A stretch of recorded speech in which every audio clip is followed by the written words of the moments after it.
Bienvenue dans le podcast Le jour où elles ont dit non. Aujourd'hui, Catherine Switzer.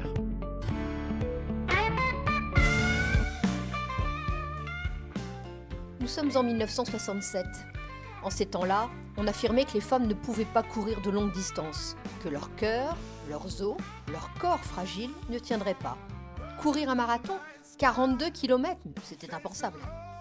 On disait même que l'utérus d'une femme risquait de tomber si elle courait trop longtemps. Mais Catherine Switzer n'écoute pas ces discours. Elle aime courir, elle s'entraîne dur. Et surtout, elle refuse cette idée qu'il y aurait des choses réservées aux hommes.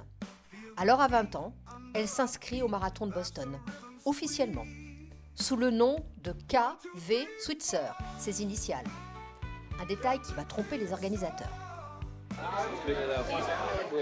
Le 19 avril 1967, elle se présente au départ, sweat gris, short noir, dossard 261. Autour d'elle, des centaines de coureurs la regardent, surpris. Une femme ici ? Certains sourient, d'autres hochent la tête, incrédules, mais la course commence. Et Catherine se met à courir. Kilomètre après kilomètre, elle tient la cadence, elle court, simplement, comme les autres. Mais au bout de quelques kilomètres, tout bascule.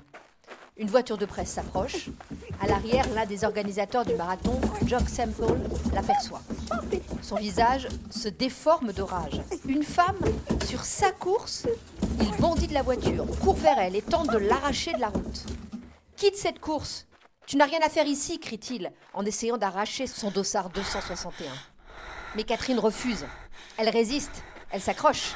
Ses compagnons de course la protègent, la repoussent en avant. Elle trébuche presque, mais elle continue à courir. À cet instant précis, son nom résonne. Non à l'exclusion, non à l'idée qu'une femme devrait se cacher pour courir. Et Catherine ne s'arrête pas, elle continue jusqu'au bout. 4h20 plus tard, elle franchit la ligne d'arrivée, épuisée mais victorieuse. La photo de son agression a déjà fait le tour du monde.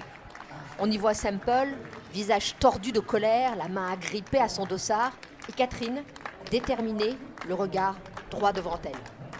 Après ce jour, les choses changent, lentement, trop lentement. Il faudra 5 ans pour que le marathon de Boston ouvre officiellement ses portes aux femmes, mais la graine est semée. Aujourd'hui, des milliers de femmes courent des marathons partout dans le monde, et toutes, d'une certaine manière, courent dans les pas de Catherine Switzer.